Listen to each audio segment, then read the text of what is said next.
Okay? Okay, good morning, everybody. Welcome to the Outlook Connectivity Current and Future session. My name is Guy Grandveld. I am a French PFE. You may get that with my awful accent. I'm sorry for that. I am a principal PFE, and I am also a MCM Exchange 2003, 2007, and 2010. So let's see what we will have in this session. So we will take a look at the two protocols that we can have to connect to Exchange 2013. So we have Outlook Anywhere, as we used to have in Exchange 2013 RTM, and now we have a new one, which is MAPI over HTTP, which will be introduced by Rafik and Venkat we have here. So the key takeaways will be how to configure Outlook Anywhere and troubleshoot Outlook Anywhere, and then the advantages of MAPI over HTTP and which protocol you should use when based on your environment. So let's take a look at Outlook Anywhere first. So what is Outlook Anywhere? Outlook Anywhere is based on RPC over HTTP. RPC over HTTP is a half duplex protocol. So you have, for every connection that we have to open from the client up to the server, we have to open two sessions. One session for in data and one session for out data. So if you look at the picture we have here, you can see that the Outlook client, when it has to send some MAPI request up to the server, it has to wrap the request on RPC, and then RPC is wrapped itself on HTTP. Then we have HTTP up to the mailbox role through the CAS, and the RPC request is then handled by the RPC proxy DLL on the mailbox role, and then from the RPC proxy DLL, we connect directly to the mailbox. So how do we configure that? Well, you have two possibilities. As usual, you have the Exchange Admin Center, but in the Exchange Admin Center, you don't have the possibility to configure all of the parameters. And so, of course, in the Exchange Management Shell, you can configure the rest of the parameters. So you see in the graphical user interface that you can set internal hostname, external hostname. You can set the external authentication method, and you can set if you require SSL or not on the server side. So internal and external is a new concept that we have in Exchange 2013. If you look back to the previous version of Exchange, up to Exchange 2010, Outlook Anywhere was only used for external communication. So you were using it to connect from the internet up to your mailbox on your intranet. Now in Exchange 2013, you are using Outlook Anywhere for external communication and also for internal communication. We have also, so you have set Outlook Anywhere to configure it on the Exchange Management Shell. And we have another command, which is set Outlook Provider, which should not be very useful anymore because it was mainly used to configure the certificate when you are using an operating system which is soon to be expired, some few days from now, Windows XP. Okay, so when you have configured all of that, this is what it looks like. So you have the Get Outlook Anywhere property, and you can see what I have configured here. I have external hostname, client authentication method, and SSL require or not for internal communication and external communication. And I can configure both with Outlook Anywhere. So when I set those parameters are then advertised up to the Outlook client, and the Outlook client will build his profile based on what you have configured on the Exchange server. So auto-discover is really important. And you should only rely on auto-discover. I will repeat this several times, but it is really important to make sure that you don't try to work around auto-discover. You should rely on auto-discover. So you see here that I have, for the internal hostname, so what you see here is not my recommendation regarding the configuration. Yeah? It is here only to have an example. So when you look at here, you see, for example, that for the internal authentication method, I have NTLM. And internal client require SSL is set to false. What does it mean? It means that I'm telling Outlook to configure the profile so that when it does internal communication, it will use HTTP instead of HTTPS. For the external one, I say external client require SSL set to true. This time, Outlook will use HTTPS to connect to the server. So you see, you can control everything you want from the server side, and then it is pushed up to the Outlook client, and it is used in the profile. Of course, when you do those settings, you have also some other settings on Outlook Anywhere, which are configuring the way IIS on the server will behave. So you have to make sure that what you set on the client configuration will match what you have on the server configuration. What I mean is, for example, I have internal client authentication method, which is NTLM. If I remove IIS authentication method NTLM, then the client will not have the possibility to log on. And you will have constant authentication pop-up, authentication pop-up. You will not be able to log on. So you have to be very careful on what you configure just to make sure that everything works properly. So let's see how it works. So here you have an Outlook client. You have a client access server and a mailbox server. So I did separate the two roles on purpose to make the animation more understandable. Of course, you remember that the recommendation from Microsoft is to deploy multi-roles. Anyway, so I have on the client access server my Outlook Anywhere configuration. So I have set internal and external with the same host name. So I am in split DNS configuration. I have configured the authentication to be negotiate. We will see later what it helps, what it brings us. And I have configured also to require SSL, so the client will do an HTTPS connection up to the server. So first, what happens? The Outlook has to build this profile. Remember, everything comes from it auto-discover. So I'm going to the CAS. I get authenticated on the CAS. Once I get authenticated, my request is forwarded to a mailbox role. You have to remember that in Exchange 2013, the CAS is not doing anything except proxying the request to a mailbox role. So the auto-discover request will be handled by the mailbox role. So the mailbox role gets the information from the user and sends it back to the client. Once the client gets the answer, then it can generate its profile. And as you can see, it will just use what it has got from the auto-discover request. So you get exactly the same thing that you have on the CAS. Okay, so normally it should match. If you have IIS authentication method set correctly, including negotiate then, and also making sure that you, well, SSL is okay because we are requesting it. So,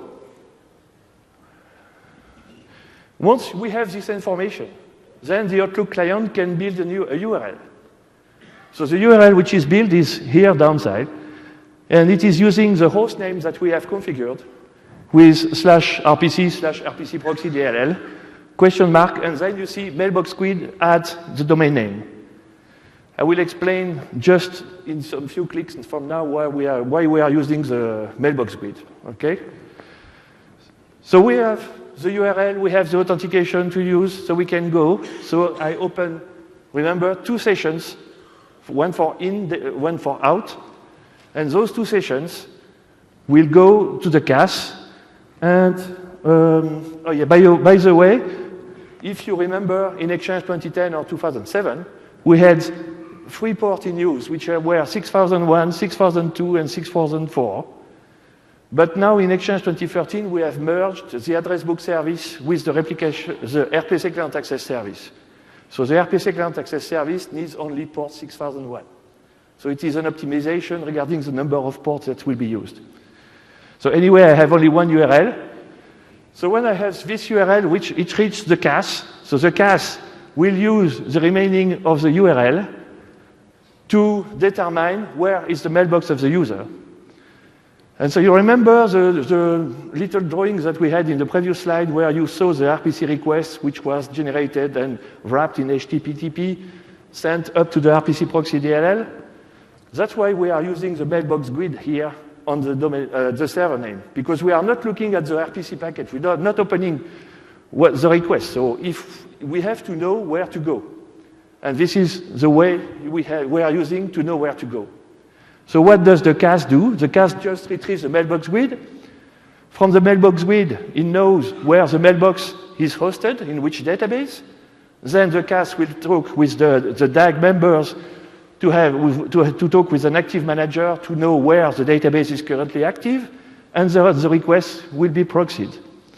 So to proxy the request, we build a new URL, which is built by the CAS to connect to the mailbox role. And you see here that it is using the TCP port 444 because the mailbox role is listening on port 444.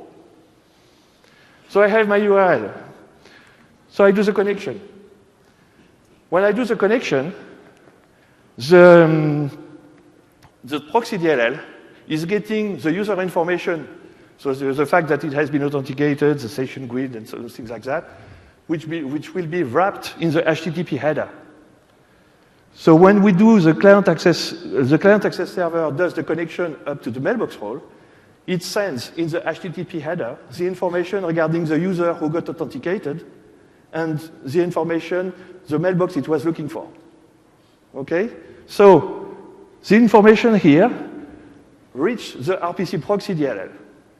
So the RPC proxy DLL has been modified since Windows 2008 R2 with a hotfix, which is a prerequisite for Exchange 2013, to be able to use what is within the HTTP header.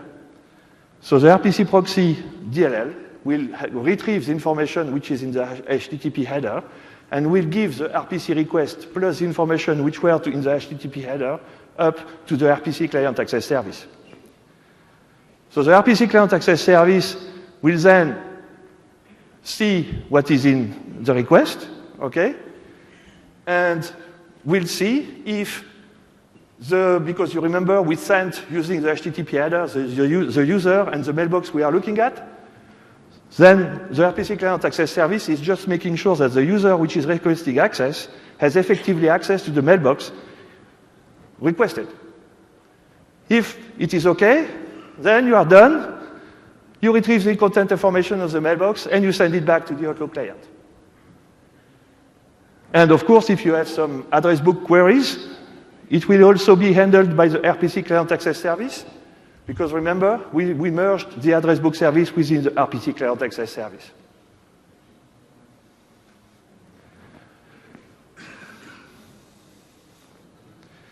So, Kerberos. So up to Exchange 2010, we couldn't use Kerberos with Outlook Anywhere because we had two layers of authentication. You had to authenticate on the HTTP, and then you had to authenticate on RPC. And if you look at an Outlook profile, you will see that you have the two kinds of authentication. In Exchange 2013, with the modification which had been done on RPC proxy, we can achieve Kerberos now.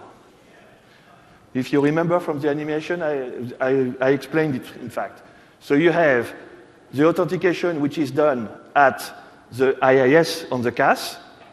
Then the information is wrapped in the HTTP header, which is sent to the other server. And the RPC proxy DLL has been modified to be able to interpret what it is getting. And that's why when you look on your Outlook profile, and you look at the authentication which will be used at the RPC level, you see anonymous authentication. Because in fact, the authentication had been done previously. So we can achieve now that we are doing only one authentication, we can achieve Kerberos now.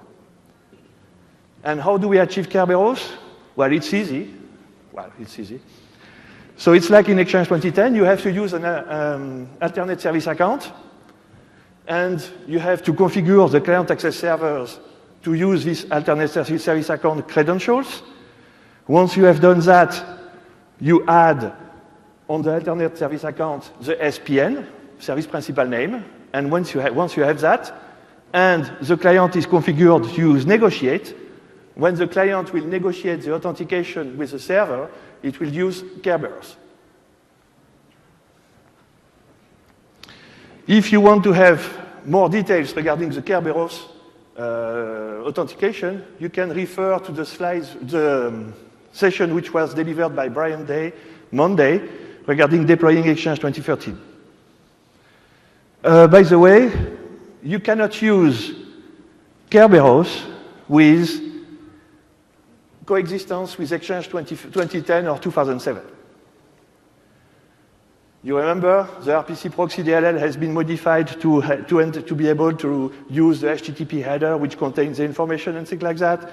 And this information is given to the RPC Client Access Service, where the RPC Client Access Service in Exchange 2010 or the information store in Exchange 2007 is not able to understand that.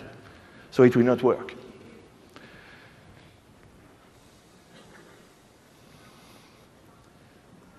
So some basics on troubleshooting. First of all, apply all the recommended hotfixes. And not only Exchange, Outlook. Make sure Outlook is up to date.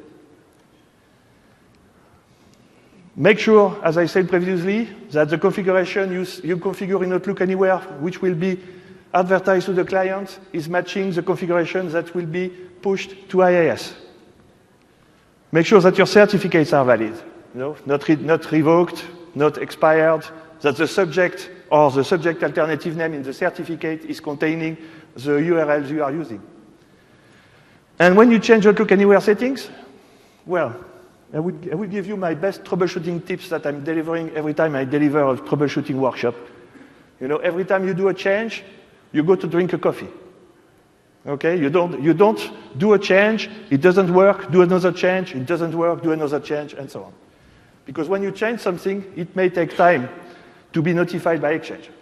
So for example here, if I'm modifying something on Outlook Anywhere settings, which is changing something on IIS, this modification will be, when I do the set Outlook Anywhere, blah, blah, blah, it will modify something in AD, and then from AD, it has to be replicated to IIS.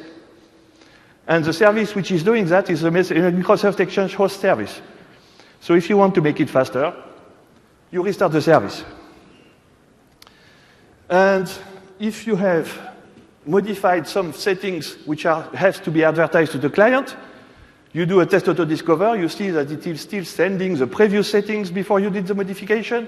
You recycle the auto-discover application pool on the mailbox role, not on the client access. We have a lot of tools, sorry. So we have some very good guided walkthrough for on-premise and for Office 365. They will help you troubleshoot your connectivity issue. You have very good validation tools. You have the offline configuration analyzer tool. I don't know if you have heard about that. It is a very nice tool which will run on your laptop where you try to connect to Exchange, and it's a kind of EXBPA for Office. So it will check everything and it will report you what is wrong. Of course, you have the testexchangeconnectivity.com. And within Test Exchange connectivity, you have seen probably that since some few months, we have also a client version. So the Test Exchange connectivity allows you to test from internet to make sure that everything is working. And if you have any issue from your intranet, because now we are using Outlook Anywhere internally, you can use the client version that you install on one of your PC within the intranet, and you can run exactly the same test. Of course, you have the connection status. You all know the connection status. And you have the test email auto-configuration.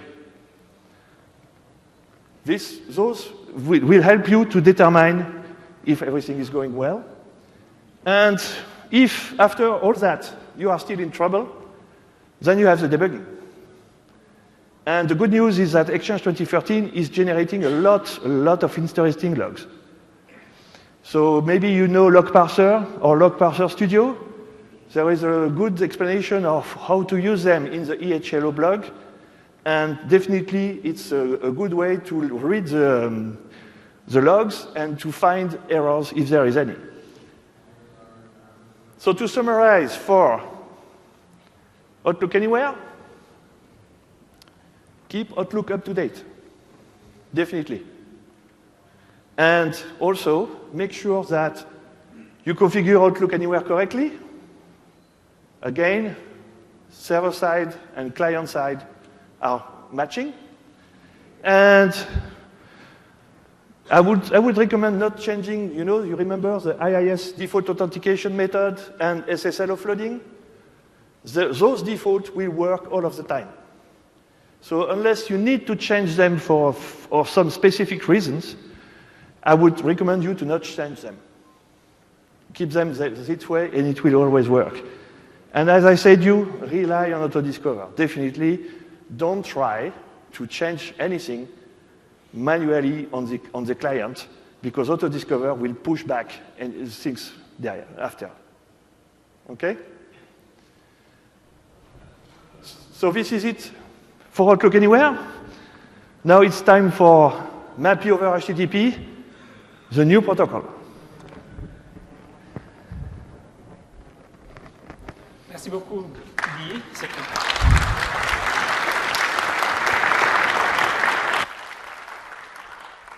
I was so excited when I first heard that actually majority of the people that are going to be delivering this talk are speaking actually French, and I thought it's going to be my first opportunity to deliver my first French-speaking talk, in MEC. But then we got overruled. Actually, democracy doesn't always work, so we'll do it in English. I would just add one little thing. As you may have noticed, the talk is a two-handed talk, but we have received so many requests actually to get a little bit more deeper into the details, and the fact that you guys here means that you're probably one of those that have requested that, and if you're still staying here, that means that you're interested. So we'll continue probably at the same level of detail for the remaining of the talk. So MAPI over HTTP. So for my section, what I'm going to do is I'm going to go briefly over why are we adding a new protocol? What does the new protocol do? And actually, now that we're introducing a new protocol basically between Outlook and Exchange, what does that mean for Outlook anywhere? So I would start first with if I go back actually a few years back when we introduced Outlook and Exchange, there was one major assumption that we made with the protocol. It's the fact that we have, most of the clients and the servers, excuse me, were both well connected. They're probably on the same LAN. There is almost no latency. In most cases, actually, the server is sitting probably 10 feet away from your client. It's just in the next room. Those things over the years got a little bit more complicated. And as you've seen here, there is many, many new scenarios for using Outlook and connecting to Outlook. And most of those scenarios are actually relying on new network infrastructure. And this network infrastructure has very different characteristics, basically, than being connected over LAN. There is smaller bandwidth. There is probably high latencies. The network is not as reliable because in many cases, actually, a packet can be completely dropped. And in which case, Outlook will still be waiting for that packet to, it sent a request to the server, it's still waiting for that thing. But because the network dropped it, it may take us up to 20 minutes or something like that to recover from that situation. So those characteristics basically required us actually to introduce, design a new protocol. And this new protocol is keeping in mind the fact that actually we need to provide a much better user experience to the user. This is one of the main goals for the MAPI over HTTP. We want to make sure that when you're over one of those networks, that's where packets get dropped or where there is high latencies, actually your experience continues to be much better. The second thing actually that I would mention here is that our protocol, as you know, was based on RPC. And RPC is a very old protocol. It's been there for quite a bit. It's on its way to be deprecated. There's not much innovation. There is many, many applications out there that rely on RPC. And it becomes very difficult for us. If we want to introduce any innovation, to modify RPC without breaking the other like hundreds, thousands of applications that are using RPC. So we get to a large degree shackled, like it shackles like the innovation. And the opportunity for us to go and basically remove RPC from the protocol gives us also another opportunity to simplify significantly like our architecture and be able to innovate, but innovate even faster than what we've been able to do. So as part of the innovation, we introduced the MAPI over HTTP in SP1, and if you have went to the talk, that was at 8:30, like for Outlook. Like they have announced actually that we are introducing new multi-factor authentication or introducing multi-factor authentication to the cloud, which is one of the big asks that we have from customers. And there is actually a deep dive session at 1 p.m., I think. Yes, at 1 p.m., and it's USX 303. So if you're interested in a deeper dive, what kind of capabilities you will get actually with MFA, multiple factor authentication, please go to that session. So now, what is MAPI over HTTP? So MAPI over HTTP is actually an entire rewrite of the transport protocol. So we ripped the protocol underneath Outlook, and we're replacing it actually with a new one, a much a new protocol that's actually designed for like this new type of networks that we have. It is also something that's actually conform with the HTTP 1.1 protocol. So it is a standard thing. It's based on basically HTTP requests. We just do a post to the server, and we're able to basically get the data back. The other thing that we've done that's made the protocol pretty solid and adds a lot of robustness to the protocol is that we have disassociated basically the connection from the session. Because now we know that actually so we keep the state of the session on the server. This way, even if a connection gets dropped, like we can recover the state of the session just before actually the connection got dropped, which is something that before, like in MAPI in the Outlook Anywhere, like if you drop the connection, what needs to happen is you need to have to go negotiate a new connection, negotiate a new session and everything. And that takes time. And if you're on like a flaky network, actually, like anything that drops there, you need to go through that process altogether. With the new protocol, we have the ability to pause and resume actually our session and connection like to the server, and which makes accelerate significantly the connection between the client and the server. And we'll see that later. So I reused the graph or the diagram that Guy showed initially to cover the MAPI over the Outlook Anywhere.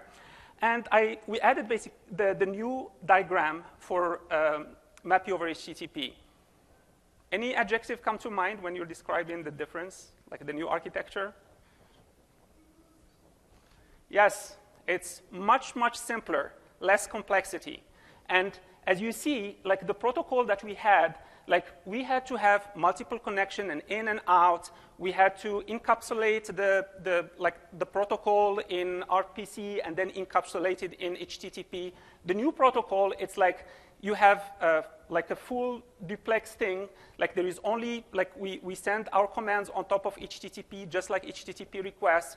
I can actually, if we wanted to debug it, it becomes much, much simpler. Like I can use a tool like Fiddler or some other thing that we're gonna be showing later, and you can actually debug what's happening like over the wire with your protocol, and you have full visibility in it. And before, like you had to have like expertise in RPC and know how the protocol works and everything. And then whenever we run into an issue, it takes us, like even as a product group, it takes us months basically to go figure it out. With the new protocol, it's much, much faster and easily debuggable, which means that we can stabilize the protocol and get it actually and fix any problems much faster than we were able to do. And the other thing that we have done is that we made the protocol very clear about the expectations. Like, initially, today with Outlook Anywhere, like if you drop a packet, Outlook clients may be waiting for a long time. With this new protocol, we have clear expectation between the client and the server, where actually if we lose the connection, like we will time out that connection, will basically reestablish a new one, and it goes much faster. And it makes the experience from a user perspective very, very predictable. My next slide is similar to the other one that Guy presented, the awesome slide with a lot of details and interesting details about how the old protocol works.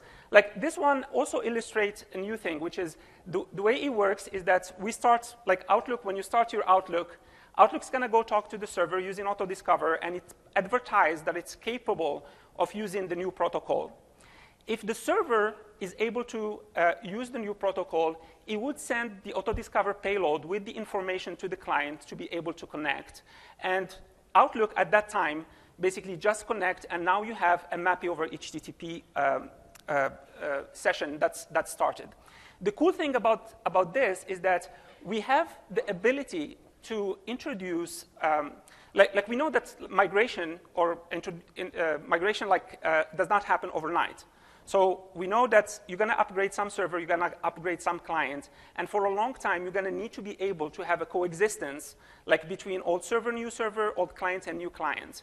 And this protocol allows us, like if I have an Outlook that's capable of using MAPI over HTTP and it's talking to a new client, a new server, it will use MAPI over HTTP. If it's talking to a mailbox that's on a server that does not support that, it will keep using actually the old protocol. And even better, if I'm connected to two mailboxes and one is on a server that can talk MAPI over HTTP and the other one cannot, Outlook can talk to both at the same time, and it would be completely transparent to the user. Like our goal was to make sure that actually from a user perspective, it's as transparent as possible. There is also the possibility that something like I'm connected to a mailbox and somehow the protocol basically gets enabled on the server. In that case, what happens is that we will keep everything the way it is. Like from a user perspective, it's going to continue to work. If we had an Outlook Anywhere connection, an RPC connection, we will continue using that. And then we will wait because we know that customers restart their clients months every day or 2 days. The next time they restart the machine, we will just go and use the new protocol. So from a user perspective, we're introducing a new protocol, but we're trying to make sure that actually it does respect the time it takes to upgrade, and it also does respect the user experience to make sure that it's as transparent as possible. So to show you the benefits of the protocol, and this is like a little bit of preliminary data that we collected, but what we've done is we looked at when I resume a machine from Hibernate, like I had my laptop closed, I opened my laptop, it resumed from Hibernate. How long does it take Outlook to start syncing? So, and we timed that time basically for both protocols. And as you see, so the first graph, what it shows you is it shows a cumulative view. So the way I read it is so if I take, for example, the 10 seconds, I know that about 50% of the sessions happened within 10 seconds. And then if you move to the next one, you will see how many other sessions actually used it. And the one thing that's clear here is you see that the blue for the first graph, the blue is much higher. So percentage-wise, we are able to start sync on the MAPI over HTTP much faster than we can when you're using for a machine that uses the old protocol, even if you're connected to the same set of environments. The other thing, the number one that I showed there shows that actually for 80% of the sessions, what we were able to accomplish with the new protocol, start sync in less than 30 seconds compared to 40 seconds for the old protocol. And if you want to understand more why this is happening, this is the second graph, where it's presenting the same data, except that actually what we've done is we overlaid it, we didn't add it up. And what you can see is around the number 2 there is a lot of sessions that actually get started, where sync gets started much faster than the old protocol. And the reason is because we have the pause resume functionality that we talked about, where actually the state of the session is already on the server. And even when I do resume my machine from hibernation, the machine can almost directly start talking to the server, and the server has a state of the session, and it gets things very fast. The number 3 there is showing basically when we do a full connection. So today, we keep the state of the session on the server for about 15 minutes. So if I resumed my machine like 30 minutes later or an hour later because I went to lunch, like I would probably have to negotiate a new session because that state is gone.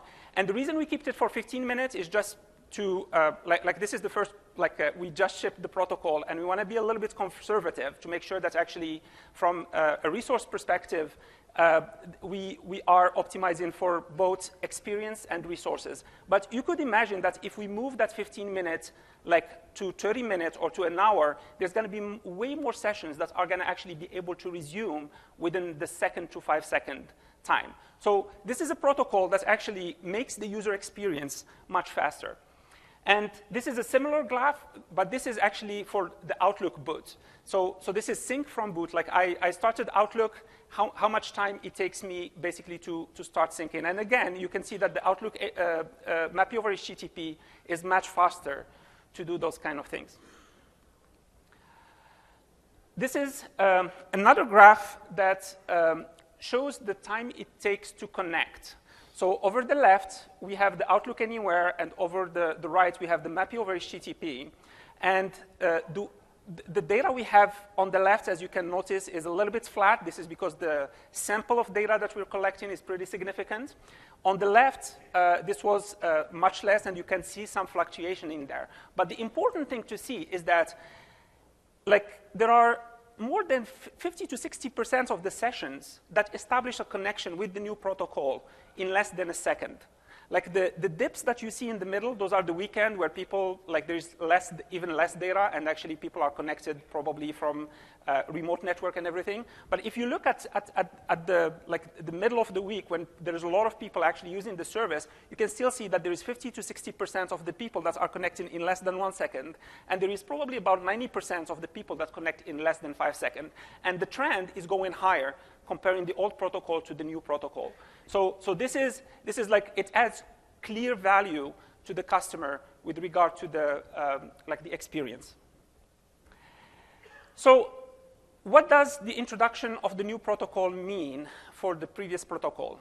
So the new protocol is the thing that we are betting on. Like, as I mentioned, for all the reasons, the simplification of the architecture, the removal of dependencies of RPC, which is something that actually hinders our ability to innovate fast, you're going to see a lot of the innovation happening on the new protocol. Like we talked about already, like single sign-on and multi-factor authentication that you're going to see by the end of the year. But it's also like there's going to be more innovation that we're going to be able to do in that protocol. At the same time, we do understand that everybody is running right now the old protocol, and it's going to take some time. So we're fully committed to supporting it, and we'll support it as much as it needs to be supported. It is something that actually we will allow you to have as smooth of a transition as possible, because we will allow your client, your old client, to talk to the new server that support the protocol, and to have actually the new client to talk to both protocol. From the support perspective, like we have shipped MAPI over HTTP support in SP1. So if you download Outlook 2013 SP1, you can use it. We are working on a port for Outlook 2010, because we understand that there are some customers that's still going to be running that for probably the next year or so. And so we need to make sure that actually people can go and switch to the new protocol much faster if they need to. And on the Exchange server side, like we have also shipped support in SP1. The protocol is by default turned off for on-prem scenarios. So that's actually, if you want, you can go and enable that. And Venkat is going to cover those, like how you can do that. And on the service, we went and like we're starting the rollout. This is, like I said, this is the protocol we want to bet on, and we want to run our service on this new protocol. So we're phasing in basically the new protocol support in Office 2013 over the next period of time. With that, I will transition to Venkat. And before I leave, actually, I'm going to give you all an opportunity to wave at the product team, and we'll send them your picture. So Everybody wave, and I'm gonna take a picture. Thank you very much, and we'll share that. They'll be very excited to know, actually, that there's that many people attending this session, and will make them proud of the protocol they're working on. Thank you very much.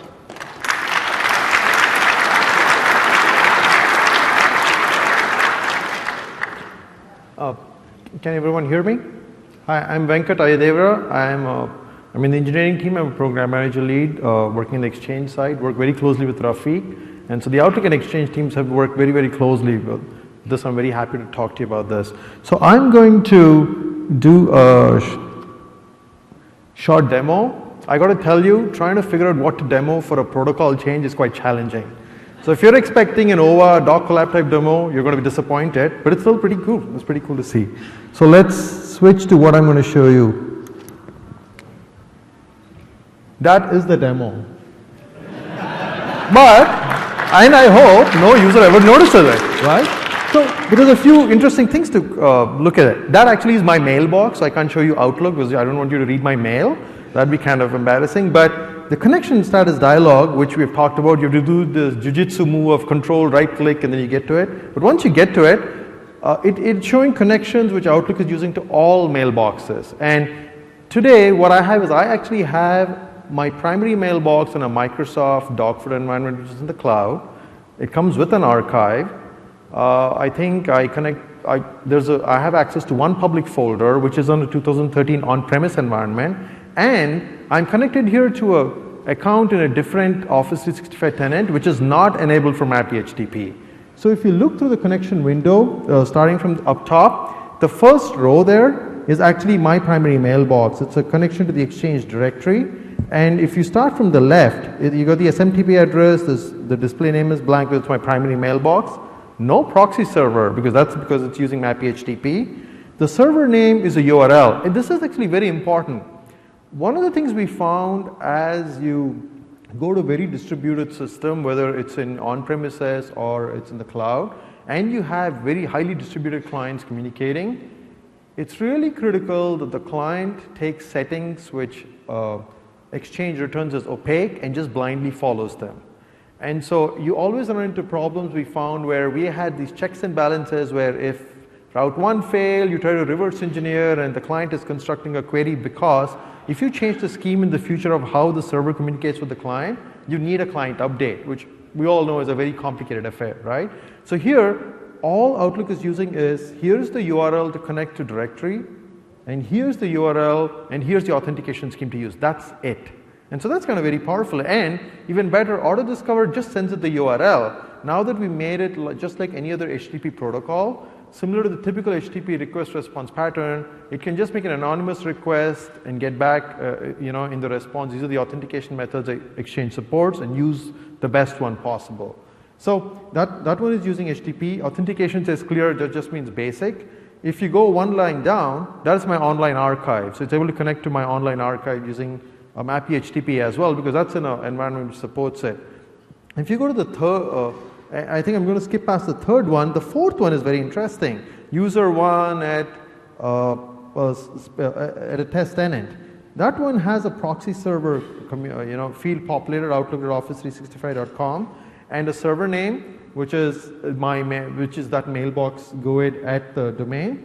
That one's using RPC-HTTP, right? So what I had done for the demo is I have my primary mailbox, and along with that I get the archive and the public folder settings, and I added this to my profile, and this mailbox is not enabled. This tenant is not enabled for MAPI-HTTP, but I can connect to RPC-HTTP, and it's using the RPC-HTTP authentication, which is basic for the outer layer, anonymous for the inner layer, completely transparent to the user. And then if you go one line down, that's the public folders connection to an on-premises environment, which supports Negotiate. So it's using MAPI-HTTP, but using Negotiate. And all of this, all I had to do was open my Outlook, and it just connects to these.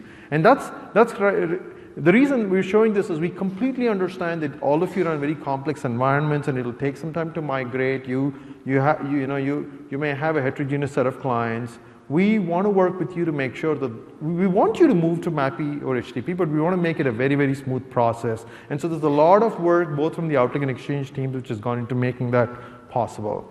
So the other thing I wanted to cover in the demo, so I'm going to switch to the browser, is You know, Rafiq talked about the ability to leverage headers for diagnostics, for, you know, for understanding what the health of the service is. This used to be a big frustration for us working to resolve customer problems, because RPC adds a level of opacity. It was great for the time when it was developed, like for the LAN environments, but it adds a level of opacity which slows down your ability to solve problems. So one of the things we've done with this new protocol is these header exchange, and so you can do some really nifty things. So these are examples of what we did internally, our devs just did, to help do Dogfood investigations, user investigations.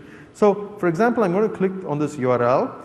This is a URL hitting the same Exchange server where my mailbox is, that service endpoint. It is an authenticated call, but then once I authenticate, you can just figure out. So what I've been able to do is I'm able to go from the browser and know that I can successfully connect to the MAPI HTTP endpoint.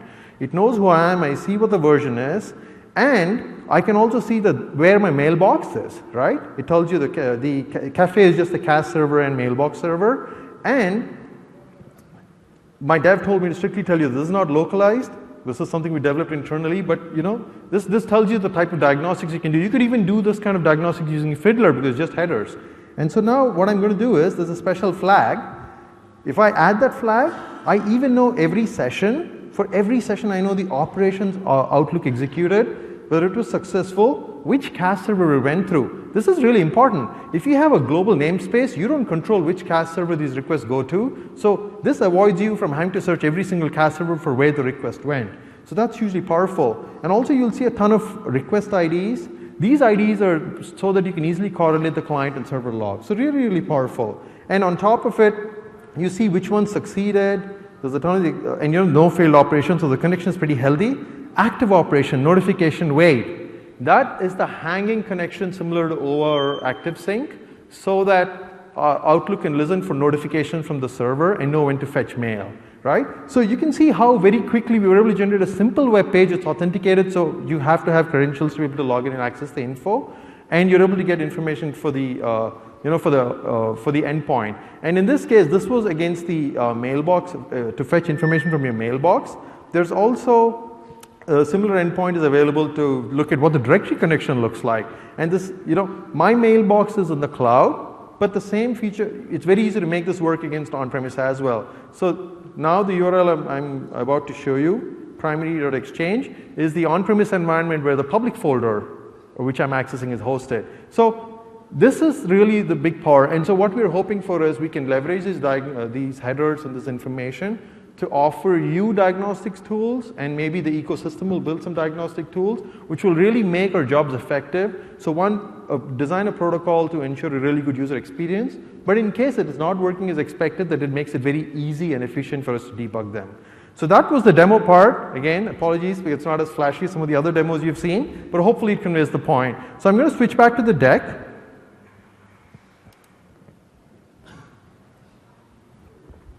So as I said, we looked at the connection status dialog and we looked at a diagnostics example. And now I'm going to switch to deploying and managing. I think, just walk through what are the steps. So the first thing, we actually have an article which we're trying to keep up to date based on all the learnings we've gotten deploying it for Microsoft users and what our customers are telling us. So please, before you start, go read this article. We're doing our best to keep it current, and that way you have the best information. And the next few steps I'm giving you are really a summary of what exists in on that page. This was also, I think Jeff Mielif covered this in his deployment and sizing guidance. Please install 4.5.1, .NET 4.5.1. There's some key fixes in there which really make for optimal MAPI HTTP performance. There's some key fixes there, especially with related to the hanging get, which Outlook and Exchange use to pass notifications. You need to upgrade to at least SP1, Service Pack 1. One important note here, you must upgrade every single client access server before you turn on Alchemy for your organization. The reason for this is the client access server, we don't control, any client access server could get a MAPI HTTP request, and you want to make sure it's able to process it. On the mailbox server, you can go mailbox server by mailbox server because for the mailboxes enabled on a specific server, MAPI HTTP would work. For the others, RPC HTTP would work fine.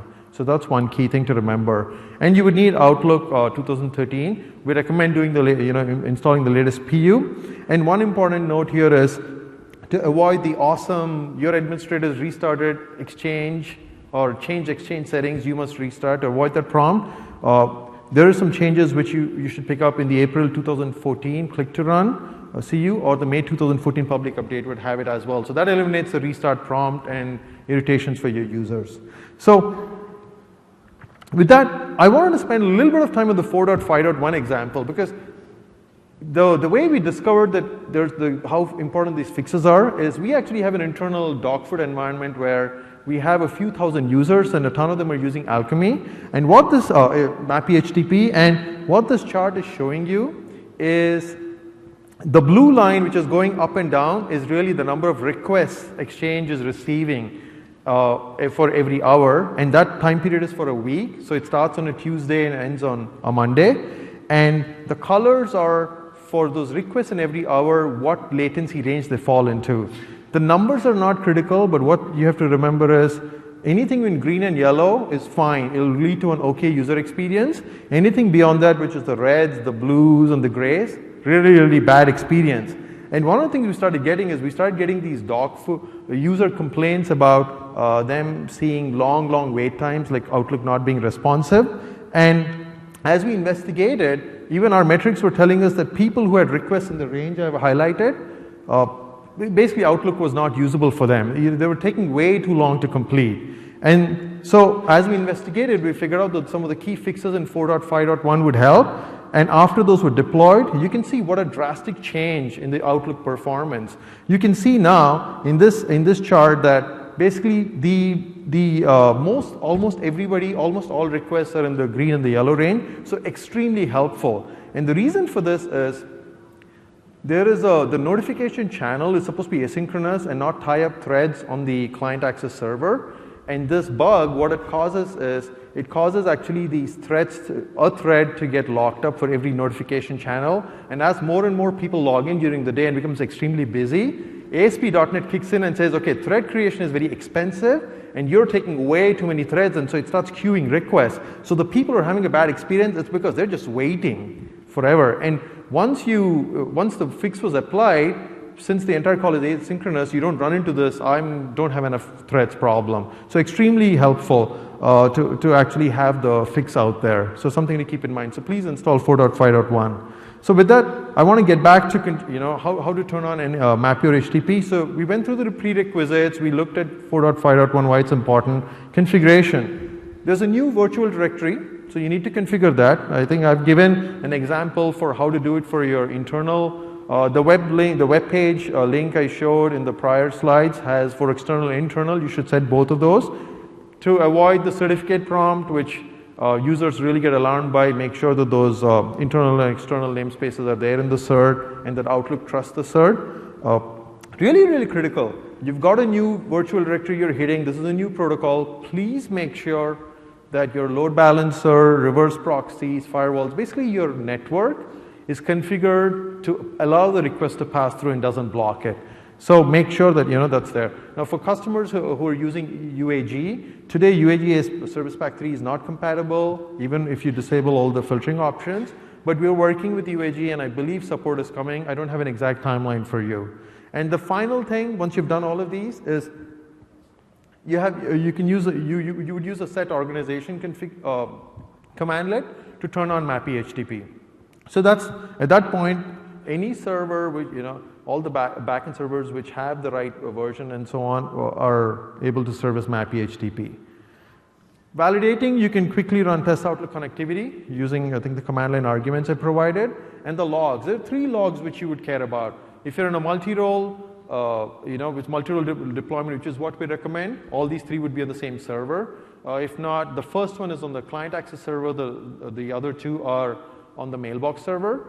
So there's a HTTP proxy log, and then there is one for MAPI client access and address book service. So there's one thing I want to mention here.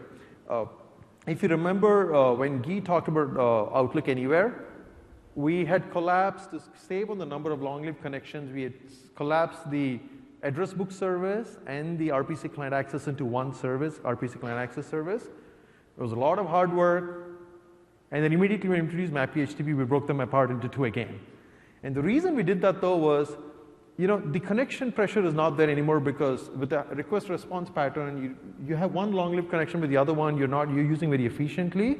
And so by breaking them apart, you get the advantage of process isolation. So if one goes down, the other is still up, and that helps a lot. So especially if the address book service goes down, but the mailbox access is up, if you're primarily only fetching directory information, which you have in your offline address book, it would still work.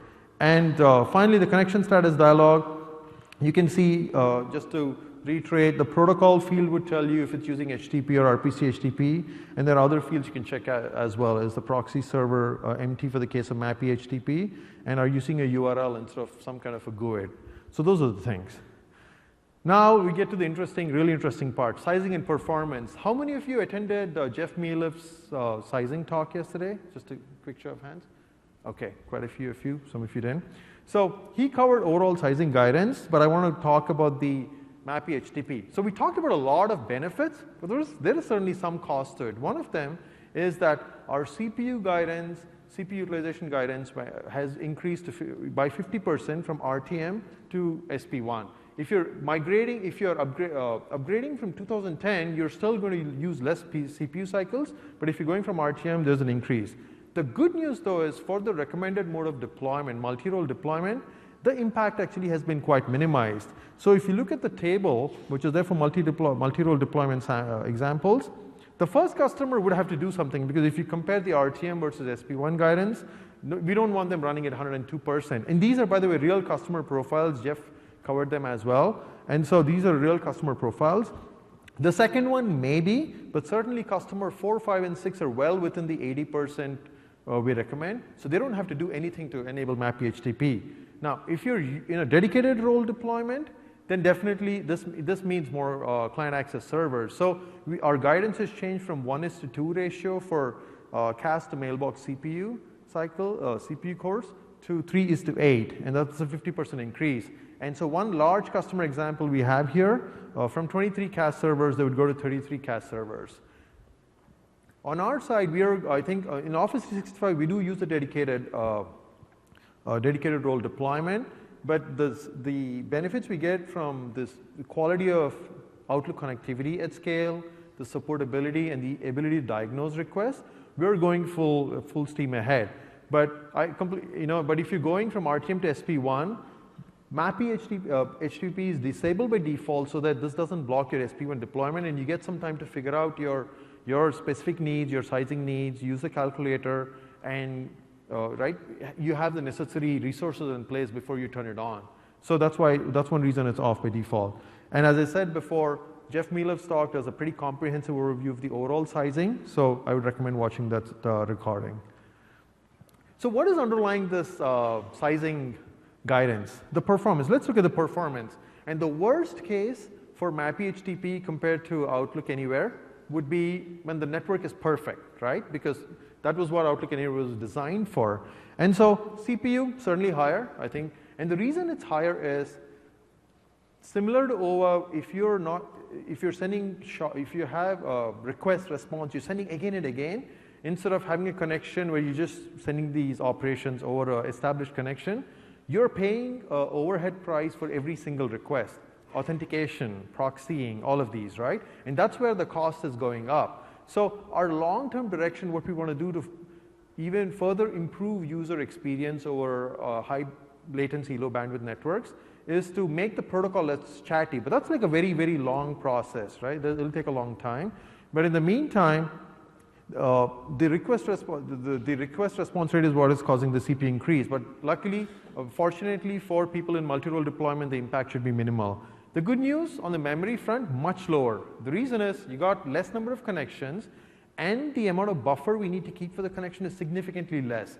For MAPI HTTP, for that notification channel for connection, we keep only 128 bytes, and this compares to a 32 kilobyte buffer we got to maintain for every one of those RPC connections.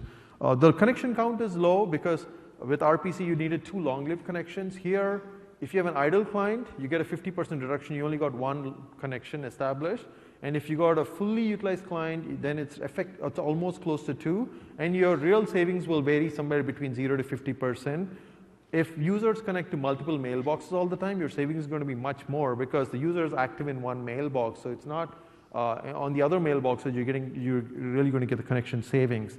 The bytes per wire are slightly higher, and this is because of the diagnostic information, the connection, the state information being passed back and forth. It's about 1.4% increase on a packet size for an average packet size of 50 kilobytes. And what we find is if you're doing large data transfers, like a deep sync, etc., we see about 5 to 10% increase. And those are the interesting cases. If you are doing smaller packets all the time, you're obviously going to see more of overhead because the overhead is constant, and you know the packet size is smaller. But again, this isn't a perfect network. One of the things we strongly believe is if the network has drops or you know you're doing resume hibernate type situation, then MAPI-HTTP would be fine from a bytes over wire, or could even be better. The reason being that in the Outlook Anywhere case, if the connection gets cut, you start from ground zero again. So if you start resyncing items again and again, you're quickly going to cross whatever little bit of overhead you're adding with the header. So something to keep in mind. If you're on Office 365, don't worry about the configuration or sizing. We're gradually rolling out across the server footprint and across our set of customers. Please do keep deploy the latest Outlook 2013 updates. I think Peter Ellensbach covered that in his 8:30 talk on what's new in Outlook as well. Ton of fixes being rolled out regularly, and we'd like you to take advantage of them. So just wrapping up, here's a quick version matrix based on the rows are your Outlook versions which are used in your environment, and the columns are the Exchange versions used in your environment. And MAPI or HTTP, you need SP1 or later in both cases. Outlook Anywhere, if you are using Exchange 2013, and you can use RPC or Outlook Anywhere for older Exchange versions. And as Rafiq mentioned, as was formally announced in an earlier talk today, we are porting to Outlook 2010, and so once that port is available, then you'll be able to use MAPI or HTTP, and that's where there's an asterisk. So what's next? I mean, we're really, we've introduced this protocol, we're starting to use it. Well, there's a few things, and I know I was checking Twitter, already people were asking about this. The Outlook access to legacy public folders using RPC will be out in CU5, and this is something we've already figured out how to make the fix, and might even be in, so that should be in. So wait for Exchange CU5 if you need RPC access to legacy public folders in the same forest. And the Outlook, as I said before, the Outlook restart prompt gets eliminated if you pick up the May public update or the April click to run. And there's a few more things we have in our backlog. The first one is all the configuration I showed you is command line. We're working to add that to Exchange Admin Center. So that's one. And the second one is making sure the test Exchange connectivity works with MAPI or HTTP, that it supports that.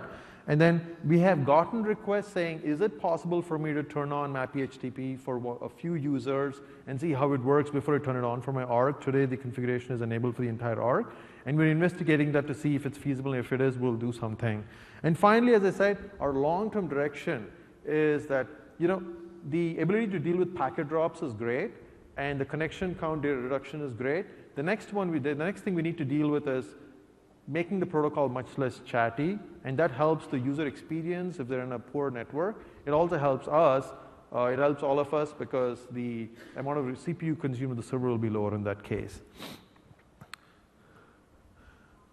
There was for those of you who missed the talk, there was a talk at 8:30 a.m. this morning on generally like what's new in Outlook 2013, even beyond MAPI or HTTP, so I'd really recommend you watching the recording.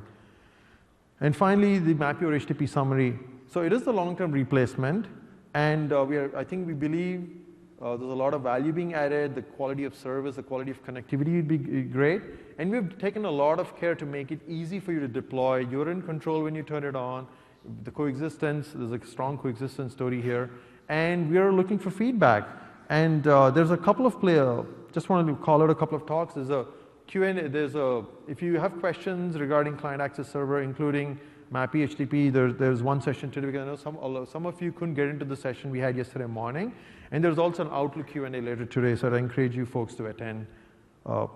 And with that, just in the appendix, I have the gory details of what the AutoDiscover response looks like, what a sample MAPI HTTP request and response looks like. You're welcome to, for those of you who are interested, you're welcome to read, but we thought we'd open the floor to questions. Thank you.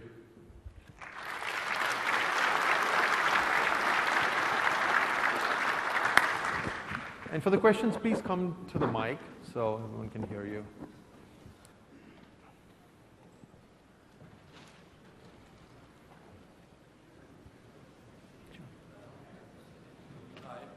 Hi. When we saw the first introduction in Outlook IS authentication methods backward Monday, it was explaining that you should set basic NTLM negotiate and open authentication. Here, and you just explained only negotiate. Yeah. Okay. So for the IS authentication method, when we saw on Monday a short introduction, especially on repairing, removing the MAPI virtual directory and recreating it, with a proper authentication method recommended was to use NTLM negotiate open authentication. And then in your just one of your slides, you explained to set negotiate. So what would be the recommended? Yeah, so I should make that clear. That is not so much a recommended, that's less of a recommended guidance, more of an example of how you would run the commandlet. And so I think whatever the guidance you got on Monday holds. I think that was just an example of how you would set the settings. So thanks for bringing that up. In a hybrid Exchange environment, which servers on-prem, if any, do I need to upgrade to SP1 for my 365-based users to be able to use MAPI HTTP? I see. So, if I want to make sure I understood your question. So you're saying in a hybrid Exchange environment, correct? Which one should I enable first? Do I have to upgrade anything on my on-prem environment for my clients to be able to use MAPI HTTP?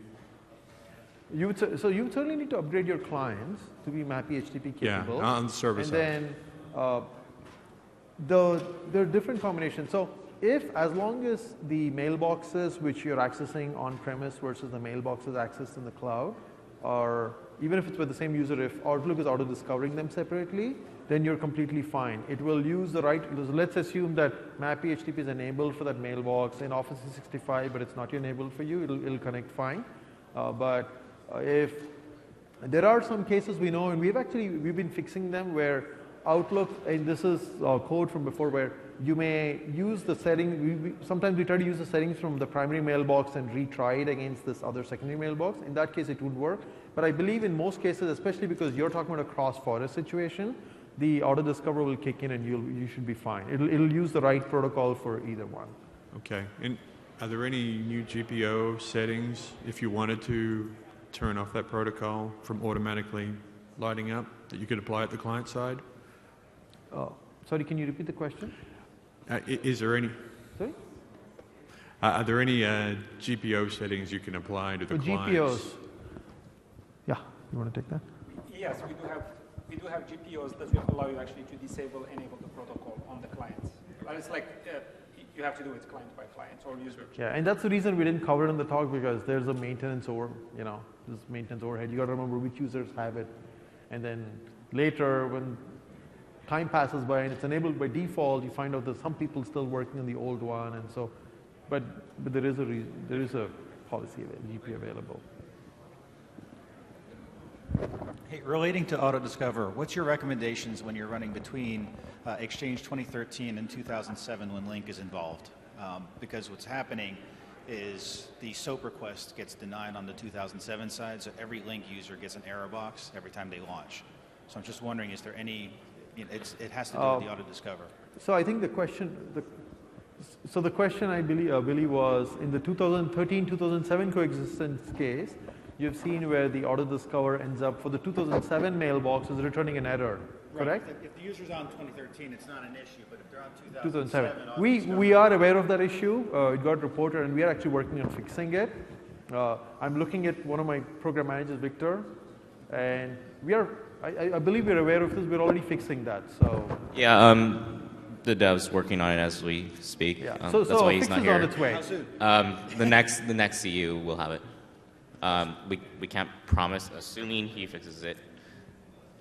It'll be in the next. But it's available something update. we're actively working on now. We are aware of the problem, and we know. We're aware of it. If we can get it into the next CU, we will. Otherwise, the next available as soon as we get it coded up, basically. We know there's lots of people complaining about it right now. So. Thank you. Hi there. So when talking RPC over HTTP, then the RPC actually also adds an additional layer of encryption normally, if configured. In the maybe over HTTP world, is that encryption then gone? So there's no more other encryption beside HTTPS? So that is correct. I think with both, whether you use RPC or HTTP where you're using anonymous authentication or whether you're using MAPI or HTTP, the encryption you're relying on is HTTPS. We thought about that quite a bit because I know that there's RPC layer encryption, but we felt comfortable not worrying about that second layer of encryption because today a lot of these web applications which are widely used, they rely on the HTTPS encryption, and I think that the setup, our users, customers have been fairly comfortable with it. And so, go ahead. If you configure Kerberos with MAPI over RPC over HTTP, encryption is disabled. RPC encryption is disabled. Yeah.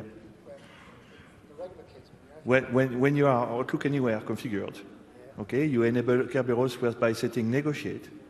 It brings up the anonymous authentication, and RPC encryption is grayed out. It's cannot be enabled, and RPC is not encrypted. But if I go for NTLM? If you go for NTLM, then you have encryption. Yes. Yeah. And that is gone then? With MAPI or HTTP, that's gone. With MAPI or HTTP, there's an HTTP layer and you get HTTPS. Yeah. Howdy. I'm always interested in more diagnostics for troubleshooting connectivity issues. One of the things I love about like Network Monitor is that over RPC, over TCP, you can really have everything segregated out as far as like the RPC connection, EWS connection, MAPIs, 7575 over 7576 and stuff. And without looking anywhere, it all gets condensed into 443. Now, you had some stuff up there about like some possible diagnostics, but you're a little coy about it, like this might not be out for you guys yet. So, can you give any more specifics on what we'll get for diagnostics for troubleshooting MAPI over the new protocol? I think thanks for the feedback. We've already that feedback has been echoed by others as well. Number one is we are looking at what tools we can provide which leverage the headers flowing back and forth. There is also making sure the test exchange connectivity supports MAPI or HTTP because that's a place often people go. And then the good news is, even as these are getting ready, internally often we just use a standard tool like Fiddler. One of the goals of this was to be able to use a standard tool which people use to debug web applications and look at what the traffic looks like. Okay. And so one of the things we're looking at is maybe publishing a blog article or something saying, if you're using Fiddler, what would you look for? What do you debug? What do each of these fields mean, for example?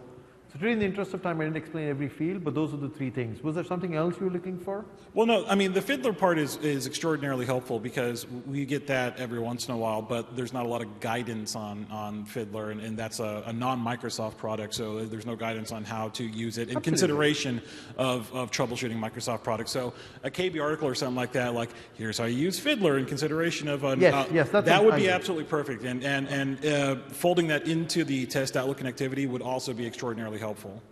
So if that's in the works, or if there's something coming Test Outlook connectivity today supports it. Does it? Yes. Okay. In fact, one of the things we recommend is once you turn on MAPI HTTP, run Test Outlook connectivity. So when the deck is posted, you will see that there's a example of how to run it, and that's already supported.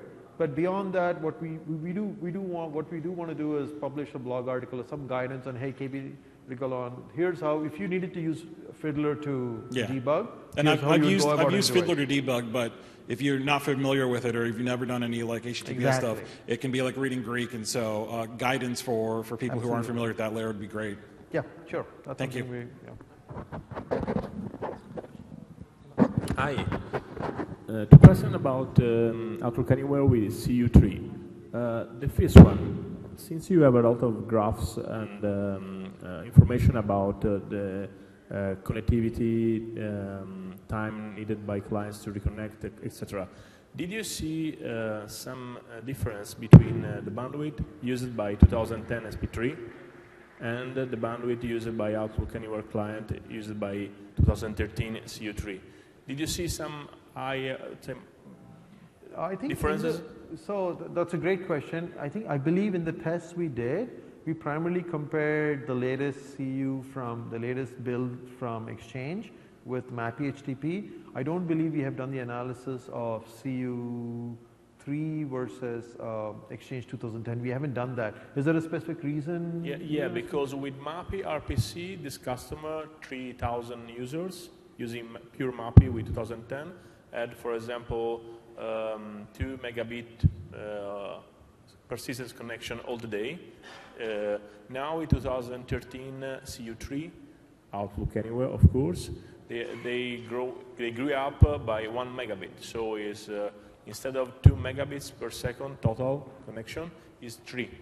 So I'm figuring out if we have some data about the bytes over the wire you're seeing. Yeah, a pretty big exactly. increase. Okay, that's not something we have looked into, and something maybe I can, if you can please email me. Sure. And then we can figure out. I think because I know that there's a bandwidth calculator which someone is working on. Guy wants to say something. Go ahead, Guy. Yeah. There's a bandwidth calculator, and I want to point you from Nate Johnson. Sorry? There was a session from Nate Johnson regarding the Outlook bandwidth calculator. Yeah. Yes, It's today. It's not yet done yet. So. It's public anyway, so it was coming. But I'm not sure that he will include MAPI over HTTP yet, but it will include Outlook Anywhere. Okay. Yeah. And if I can, I have a second and short question. Also, this customer is telling is a load balancer. Long story is slowing down connection, especially to archive that of course, is online, no cache. Okay, I saw a lot of interesting data in your charts about the performance. Is there any way to granularly understand if a client has a good customer experience or no? I know it's a bad question. I mean, there is Outlook Advanced Login, but it's not easy to. And are you asking with MAPI HTTP or Outlook Anywhere? Outlook Anywhere. Sorry. Outlook Anywhere. So I believe the question is there a granular way to analyze what is the user experience from the Outlook side? To have an objective per user data about customer experience. Exactly. We don't have anything public. Like the data that we showed there was mostly internal thing. Like we use an internal tool to collect that data. So there is nothing that's actually exposed to the customers. Basically, that you can use or tools that you can have the user run so that you can collect this information from there. Okay. But that's good feedback, actually. That's good feedback. We'll go back and see what is it. Could I write to you to continue? Could I write to you as mentioned to continue this discussion? We can. Sorry. Yes. Yeah. Yes. Okay, got it. So one more gentleman. I think one more question.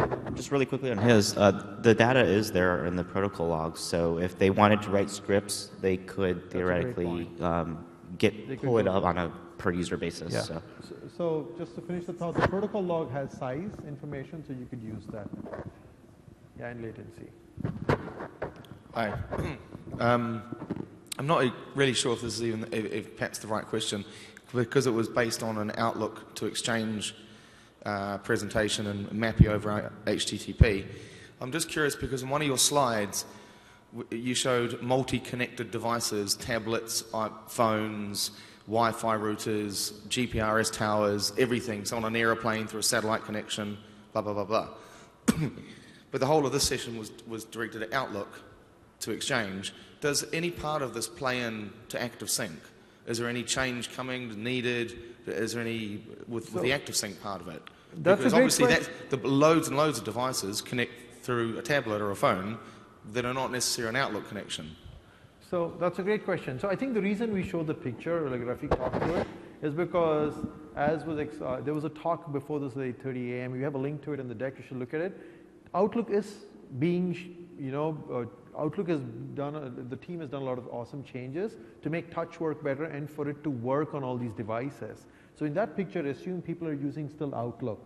Now, ActiveSync itself, in a way, because they started developing the protocol primarily with mobile phones in mind, they actually have done a great job of making themselves very efficient. In fact, when we designed MAPI HTTP, we looked very, very closely at what ActiveSync does and try to copy the same pattern. So it makes more sense for those phones and for those devices to continue to use ActiveSync.